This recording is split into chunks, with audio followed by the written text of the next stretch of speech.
حميد مجيد بلغ العلا بكماله كشف الدجى بجماله حسنت جميع خصاله صلوا عليه وآله درف شانین طریقت روح کو دریا کر دیا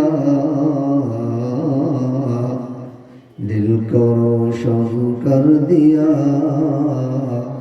آنکھوں کو بینا کر دیا بلغ العلا بکماله كشف الدجى بجماله حسنت جميع خصاله صلوا عليه وآله صدنا ہے جو راہ پر اور ان کے ہادی بن گئے کیا نظر تھے جس نے مردوں کو مسیحا کر دیا بلغ العلا بکماله كشف الدجى بجماله حسنت جميع خصاله صلوا عليه وآله الحمد لله রূপাপাত বাজার হযরত সুমাইয়া রাদিয়াল্লাহু তাআলা আনহা মহিলা মাদ্রাসা ও বাজার মসজিদ এবং এলাকাবাসীর উদ্যোগে আয়োজিত আজকের এই বার্ষিক ওয়াজ মাহফিলের সম্মানিত সভাপতি হযরত উলামায়ে কেরাম, দূর দূরান্ত থেকে আগত আল্লাহ পাক রব্বুল আলামিনের কিছু প্রিয় বান্দারা, পর্দার আড়ালে অবস্থানরত শ্রদ্ধেয়া মা ও বোনেরা, আমরা প্রথমেই আল্লাহ পাক রব্বুল আলামিনের দরবারে অসংখ্য অগণিত শুকরিয়া আদায় করি যে আল্লাহ পাক রব্বুল আলামিন আমাদেরকে দুনিয়ার সমস্ত ঝামেলা উপেক্ষা করে, এই শীত উপেক্ষা করে, কাজবাজ থেকে ফারেক করে অত্যন্ত ধৈর্যের সাথে কিছু সময় দিনই কিছু কথাবার্তা শোনার জন্য বসার তৌফিক দান করেছেন। সবাই একবার বলি আলহামদুলিল্লাহ। আজকের এই মাহফিলকে কেন্দ্র করে অনেক বড় বড় বুজুর্গানে দিন উলামায়ে কেরাম এখানে আসবেন, বয়ান করবেন ইনশাআল্লাহ। আল্লাহ পাক যেন আজকের এই পুরো মাহফিলকে কবুল করে নেন, আমিন। যারা এখানে বয়ান করবেন, শুনবেন, সকলকেই ইখলাসের সাথে বলা ও শোনার তৌফিক দান করেন। প্রায় প্রথম পর্যায়ে আমি আপনাদের সামনে কোরআনে কারিমের সূরাতুল আনকাবুত এর প্রায় শেষের দিক থেকে 21তম পারার প্রথম পৃষ্ঠা প্রথম আয়াতটি তেলাওয়াত করেছি। আল্লাহ পাক রব্বুল আলামিন এই আয়াতের মধ্যে কি বোঝাতে চেয়েছেন, মানুষকে কি নির্দেশনা দিয়েছেন, এবং নবী আলাইহিস সালামের হাদিস ভান্ডার থেকে একটি হাদিসও আপনাদের সামনে পাঠ করেছি। এই হাদিস দ্বারা নবী আলাইহিস সালাম আমাদেরকে কি নির্দেশনা দিয়েছেন, এই বিষয়গুলোকে সামনে রেখে সহিভাবে কিছু আলোচনা করার চেষ্টা করব। আল্লাহ যেন আমাদের সবাইকে ইখলাসের সাথে আমলের নিয়তে বলা ও শোনার তৌফিক দান করেন। সবাই বলুন আমিন, আমিন। আল্লাহ পাক রব্বুল আলামিন আমাদেরকে আল্লাহর ইবাদত করার জন্য সৃষ্টি করেছেন, এই দুনিয়াতে পাঠিয়েছেন। এ মর্মে আমরা দুনিয়াতে যতদিন বসবাস করব, আল্লাহ আমাদের যাকে যে পরিমাণ হায়াত দান করেছেন তাকে ওই হায়াতের জিন্দেগিটা পরীক্ষা স্বরূপ দিয়েছে, ততদিন পরীক্ষা দিবে। কি পরীক্ষা দিচ্ছি না দিচ্ছি এই সবই আল্লাহ পাক রব্বুল আলামিন সাথে সাথে ফেরেশতার মাধ্যমে লিখে রাখছেন, সব আল্লাহর কাছে রেকর্ড করা আছে। আমরা এই দুনিয়াতে ইবাদত করব বলে আল্লাহর সাথে প্রতিজ্ঞাবদ্ধ হয়ে আলমে আরওয়াহের থেকে এসেছি। সেই ইবাদতের যে ওয়াদা আমরা আল্লাহর সাথে করে এসেছিলাম, সেই বিষয়েই এই দুনিয়ার জীবন পরীক্ষা নেবেন আল্লাহ পাক রব্বুল আলামিন। তাহলে ইবাদতের পরীক্ষা হবে, ইবাদত করব বলে অঙ্গীকার করে আসছি, আসলে কি ঠিকঠাক মতো করতে পারি না না পারি, আল্লাহ পাক সেই বিষয়গুলি দেখতে চান। ঈমানের পরে প্রথমে ঈমান, এরপরে হলো ইবাদত। ঈমান আনার পরে, ঈমান হলো সংক্ষেপ বিষয়, কলবের সাথে সম্পৃক্ত, অন্তরের সাথে সম্পর্ক রাখে। আল্লাহর প্রতি বিশ্বাস করা, নবীর প্রতি বিশ্বাস করা, পরকালকে বিশ্বাস করা, কিতাব সমূহের প্রতি ইয়াকিন রাখা, কিতাবের সত্যতার উপরে বিশ্বাস করা, ভাগ্যের ভালো মন্দের উপরে রাজি থাকা এবং পুনর্জীবনকে বিশ্বাস করা। এই কয়েকটি বড় বড় বিষয় মনে প্রাণে বিশ্বাস করা, এর নাম হলো ঈমান। কোন ব্যক্তির ভেতরে এই বিশ্বাসগুলো পরিপূর্ণ এসে গেলে সে হলো ঈমানদার। এবার এমন একজন ঈমানদারের ব্যাপারে আল্লাহ পাক রব্বুল আলামিন ইবাদতের নির্দেশনা দেন, কারণ ঈমানবিহীন কোন আমলই আল্লাহর কাছে পরকালের জন্য এক পয়সারও কোনো মূল্য হবে না। পরকালে আপনার আমলের দ্বারা, আমার আপনার দৈনন্দিন জীবনের আমলের দ্বারা পরকালীন জীবনে কিছু লাভ পেতে হলে অর্থ হলো আগে ঈমানকে মজবুত করতে হবে। ঈমানের সাথে যতটুকু আমল করবে ততটুকু পরকালে লাভ পাবে। ঈমান দিয়ে হলো পরকাল নামক, জান্নাত নামক যে জায়গা, এই জায়গাটা ঈমান দিয়ে ক্রয় করতে হয়। আমরা উদাহরণ দিয়ে বলে থাকি মাঝে মধ্যে, ঈমান হলো জান্নাতের জায়গার নাম।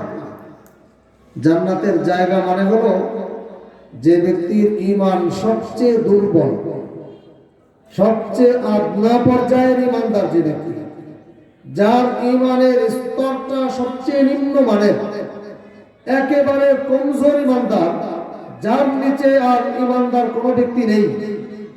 ঈমানদারের মধ্যে একটা সিরিয়াল আছে না, আবু বকর রাদিয়াল্লাহু তাআলা আনহু, তার ঈমানের রোল নাম্বার তো 1 নম্বর। এরপরে হযরত ওমর ফারুক, হযরত ওসমান, হযরত আলী, এভাবে করে হযরত এক একজন সাহাবী, তাদের মতো ঈমানদার তো আর আমরা নয়।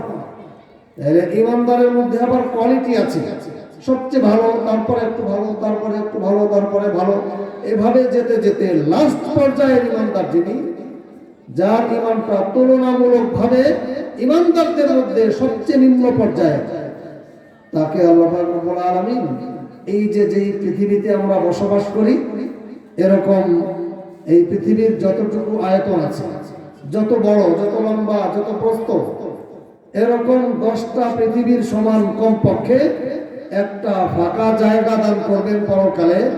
এই জায়গাটার নাম হলো জান্নাত। ওই জায়গার মধ্যে কিছুই নাই, ফাঁকা মাঠ, মরুভূমির মতো ফাঁকা মাঠ।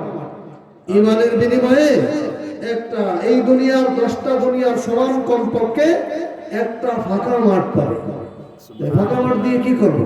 যদি ঘর বাড়ি না থাকে, গাড়ির দরকার, জান্নাত তো ফাঁকা মাঠ, ওখানের মধ্যে একটা সুন্দর বিল্ডিং লাগবে না বসবাস করতে? লাগবে। তারপর এখানে চলাচল করতে তো ভালোই এয়ার কন্ডিশন, বাজারও গাড়ি লাগবে। এরপরে সেখানে ফলমূলের জন্য গাছপালা লাগবে, মাছ চাষের জন্য পুকুর টুকুর লাগবে মাছ চাষ করতে, আরো যা যা দুনিয়ায় আমরা দেখি, এর চেয়ে আরো কত অত্যাধুনিক প্রয়োজন সেখানে থাকবে। শেষাজ না থাকলে ফাঁকা মাঠ দিয়ে কি করবো? এই জন্যই নবীজি বলেন, ঈমানের বরকতে একটা জান্নাত নামক জায়গা দান করা হবে। আর ঈমানের পরে যত আমল করবে, এক একটা আমলে জান্নাতে এক একটা নিয়ামত তৈরি হবে। এক একটা আমল করবে জান্নাতে একটা বাড়ি তৈরি হবে, আরেকটা আমলের দ্বারা জান্নাতে একটা গাছ তৈরি হবে, আরেকটা আমল করবে একটা গাড়ি তৈরি হবে। জান্নাতের যত নাজ নিয়ামত, আনন্দের উপকরণ, উপভোগ করার বস্তু সামগ্রী, এগুলো তৈরি করতে হবে আমলের মাধ্যমে। সুবহানাল্লাহ। তাহলে ঈমান দিয়ে জান্নাত পাওয়া যাবে, আর আমল দিয়ে জান্নাতে নাজ নিয়ামত পাওয়া যাবে। এবার মনে করেন কোন ব্যক্তির ঈমান নাই, ঈমান দিয়ে তো জান্নাত পাওয়া যাবে, কিন্তু আমল আছে, অনেক আমল করে, ঈমানবিহীন সারাদিন তাহাজ্জুদ নামাজ পড়ে, একবার সুবহানাল্লাহ বললে জান্নাতে একটা গাছ হয়, প্রতিদিন 1000 বার সুবহানাল্লাহ বললে তো 1000টা গাছ হবে, কিন্তু ওনার ঈমান নাই, মানে জান্নাতের জায়গা পাবে না। তাহলে গাছ কই লাগাবেন? পরের জায়গায় গাছ লাগাইলে আপনারা ভোগ করতে দেবেন না? আগে ঈমান দিয়ে জায়গাটা কিনতে হবে, এরপরে যত গাছ লাগাবেন তত আপনার জায়গায় জমা হবে। এজন্য উলামায়ে কেরাম বলেন, ঈমান দিয়ে আগে জান্নাত কিনে যত আমল করবে, আমলের দ্বারা সেই জান্নাতের ভেতরে সে লাভবান হবে। আল্লাহ আমাদের তৌফিক দান করেন। তো ঈমানের পরে আমল, অনেক আমল আছে, যত আমল করবে সে ততই বেশি লাভবান হবে। ঈমানের পরে যত আমল আছে তার মধ্যে সর্বপ্রথম এবং শ্রেষ্ঠ আমল হলো নামাজ। একদিনে যদি সব আমল করা, ওয়াজ করা শুরু করে দেয়, তাহলে সব আমলের ওয়াজ কি একজন বক্তা একদিনে করে শেষ করতে পারবে না? সব আমল তো কোরআন শরীফের মধ্যে আছে। পুরা কোরআন শরীফ নাজিল হয়েছে প্রায় 23 বছর ধরে, 22 বছর 5 মাস 14 দিন ধরে, 23 বছর ধরে প্রয়োজন অনুপাতে যে কোরআন নাজিল হয়েছে, ওটা যদি বলে যে আপনি একদিনে সব শেষ করে দেন, তাহলে বলাও সম্ভব না, মনেও রাখা সম্ভব না। সেজন্য আমরা অল্প অল্প করে একটা আমলের আজকে বয়ান করি। ঈমানের পরে সর্বশ্রেষ্ঠ এবং প্রথম আমল কোনটা? নামাজ। আজকে আমরা সংক্ষিপ্ত ভাবে অল্প সময়ের মধ্যে চেষ্টা করি নামাজ সম্পর্কে কিছু আলোচনা করার জন্য, নামাজ সম্পর্কে কিছু বোঝার চেষ্টা করি। আল্লাহ আমাদের সবাইকে তৌফিক দান।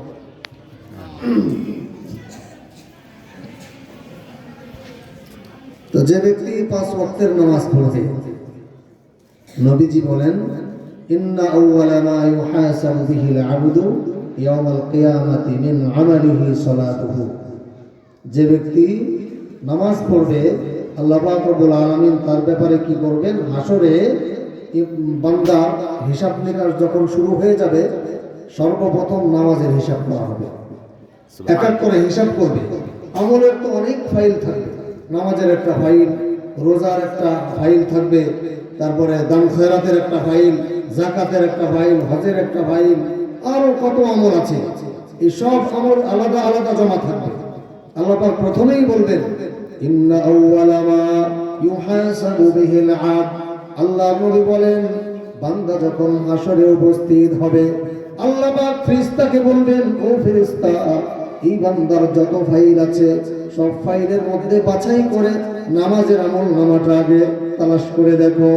যে বান্দার নামাজের আমল সঠিক, তার অন্য আমল হবে আসান।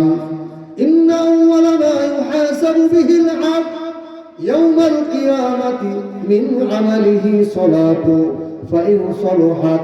নামাজের আমলটা যার সঠিক পাওয়া যাবে, নামাজের ফাইলটা যার ঠিকঠাক মতো পাওয়া যাবে, 50 বছরের জীবনে যে কয় ওয়াক্ত নামাজ তার ফরজ ছিল সঠিকভাবে পালন করেছে, ওয়াজিব নামাজগুলো ঠিকঠাক মতো পড়েছে, 60 বছরের জীবনে নামাজ কোনো কামাই নাই, নামাজের আমলটা যদি ঠিক পাওয়া যায়, এই ফাইলে পাশ করে যায়, আল্লাহর নবী বলেন এবার আল্লাহ ফেরেশতাদের নির্দেশ করবেন সলহা সাইউ আমালিহি, ওই বান্দার সমস্ত আমলগুলোকে আসান করে দাও, অন্যগুলোকে সহজ করে দাও। আমল সহজ হয়ে আমার বান্দা যাতে নাজাত পায়, এইভাবে করে বাকি আমলগুলো দেখো। আল্লাহ যদি সহজ না করেন, তাইলে নিজের আমল দিয়ে, নিজের যোগ্যতা দিয়ে চ্যালেঞ্জ করে, বড়াই করে, আর সেই আমল দেখিয়ে জান্নাত পাওয়া কোনো মানুষের জন্যই সম্ভব নয়। সুবহানাল্লাহ। আল্লাহর দয়া পেতে হবে। আল্লাহ অনুগ্রহ করে যদি জান্নাত দেন, আল্লাহ দয়া করে যদি নাজাত দেন, কিন্তু আল্লাহর দয়া পেতে হলে প্রথমে কি লাগবে? নামাজের আমলটা ঠিক লাগবে, তাইলে আল্লাহ পাক দয়া করে অন্য আমলের হিসাবকে আসান করবেন। সুবহানাল্লাহ। আল্লাহর দয়া ছাড়া জান্নাতে যাওয়া সম্ভব নয়। কারণ সারা জীবনও যদি কোনো ব্যক্তি আমল করে আর সে মনে করে যে আমার এই আমলের বিনিময়ে আমি জান্নাতে চলে যাব, তাইলে তার দ্বারা জান্নাতে যাওয়া সম্ভব নয়। আমল করব আল্লাহর জন্য, আল্লাহকে রাজি খুশি করার জন্য, জান্নাত দান করবেন আল্লাহ দয়া করে। যদি মনে করি আমার আমল দিয়ে আমি জান্নাতে চলে যাব, তাহলে সম্ভব নয়। হাদিসে একজনের ঘটনা আছে, হাসরে আল্লাহ পাক রব্বুল আলামিন এক আল্লাহর বান্দাকে বলবেন 1000 বছর হায়াত পেয়েছে, 1000 বছরের হায়াত, পুরা জিন্দেগিটাই খালি ইবাদত, কোনো গুনাহ নাই। সুবহানাল্লাহ। 1000 বছর ধরে আল্লাহর ইবাদত করেছে, তার পুরা জীবনে কোনো গুনাহ নাই। যদি কোনো গুনাহ টোনা হয়েও তওবা করে আবার মাফ করায় নিয়েছে, পুরাটা জিন্দেগি শুধু আমল আর আমল। সুবহানাল্লাহ। আল্লাহ তাকে জিজ্ঞেস করবেন, বান্দা কি খবর, তোমার নিজের উপরে কি তোমার কোনো কনফিডেন্স আছে? কোথায় যাবা তুমি, জান্নাতে না জাহান্নামে? তোমার আত্মবিশ্বাসটা কি বলো? বান্দা বলে আল্লাহ কোন কি? আমার 1000 বছর আমার জানা মতে কোনো গুনাহ টোনা নাই, দুই একটা করলে তো কান্দে কেটে আপনার কাছে মাফি চাইছি। সারা জীবনে তো খালি আমল, সারা জীবনে ইতিকাফ করেছি, দান খায়রাত যা আছে সব করে দিয়েছি, আমার তো কোনো গুনাহ টোনা মনেই পড়ে না।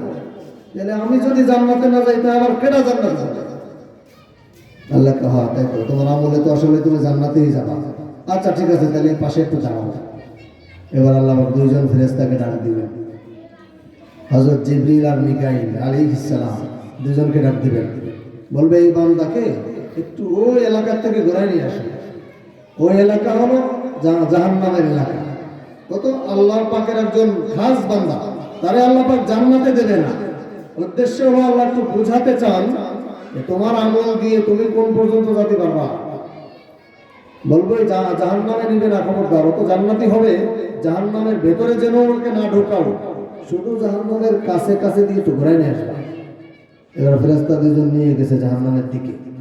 জাহান্নামের আগুনের যে তেজ, তো অনেক দূর থেকেই সেই আগুনের লেলিহান, আগুনের একটা তাপ দূর থেকেই পাওয়া যায়।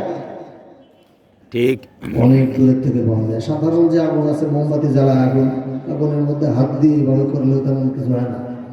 এর চেয়ে আর একটু গ্যাসের চুলার আগুন আর একটু বেশি, আর লাকড়ির চুলার আগুনের পাওয়ার আরো বেশি, ইটের ভাটার চুলার আগুন বিরাট বেশি। এমনি চুলার পাশে তো শীতের দিন আগুন পোহানোর জন্য, আগুনের তাপ নেওয়ার জন্য মানুষ যায় বসে, আর ইটের ভাটার পাশে অনেক দূর থেকেই তাপ পাওয়া যায়। জাহান্নামের আগুন তো এরকম 70,000 ইটের ভাটার চেয়েও অনেক বেশি হবে। এবার জাহান্নামের অনেক দূর থেকে একটু তাপ লাগে গায়ে। আল্লাহ ওই বান্দাকে, আল্লাহ দুই ফেরেশতা এবার যখন জাহান্নামের একটু কাছে কাছে নিয়ে গেছে, হাদিসের এক বর্ণনায় লিখেন একটু কাছে কাছে যখন নিয়ে যাবে, জাহান্নামের আগুনের একটা তাপ শরীরে অনুধাবন হতে থাকবে, শরীরে কিছুটা তাপ লাগতে থাকবে। গরম যত বেশি লাগে পিপাসা তত বাড়ে। গরমে পিপাসা লাগে, শীতের দিনে পানির পিপাসা কম, গরমের দিনে কিন্তু তৃষ্ণা বেশি লাগে। জাহান্নামের যখন আরেকটু কাছে যায়, আগুনের তাপ আরো বেশি, তাপ আরো বেশি না কম, বেশি তাপ আরো বেশি। যত তাপ বেশি লাগে পিপাসাও তত বেশি লাগে। লোকটার হৃদয়টা কেমন যেন ছিঁড়ে যাওয়ার মতো অবস্থা, পানির পিপাসায় ছটফট শুরু করে দেয়। এবার লোকটা বলবে, ও ফেরেশতা ভাই দুইজন, একটু দাঁড়াও না, এক গ্লাস পানি দেওয়া যায় নাকি? আমি তো আর সহ্য করতে পারছি না, পিপাসায় আমার জিহ্বাটা বের হয়ে যাচ্ছে, এক গ্লাস পানির কোনো ব্যবস্থা করে দেওয়া যায় নাকি? কিছু দূর সামনে অগ্রসর হতে একটা মোড় অতিক্রম করবে, তাকায় দেখে একজন ব্যক্তি একটা জগ হাতে নিয়ে একটা গ্লাস নিয়ে পানি পানি বলে চিৎকার করছে। এক গ্লাস পানি, এক গ্লাস পানি। পানি কারো লাগবে নাকি? পানি দিতে চাই, পানি দেওয়ার জন্য আমি দাঁড়িয়েছি। লোকটা বলে, এবার আমার এক গ্লাস দাও, আমি তো আর সহ্য করতে পারি না। লোকটা বলে, এক গ্লাস পানি দেব, মাংনা পানি হবে না, কিনে নেওয়া লাগবে। টাকা পয়সা তো অনেক কামাই করেছে জীবনে, সবই করে খেয়ে আসছে ছেলে মেয়ের জন্য, এই জায়গা তোমার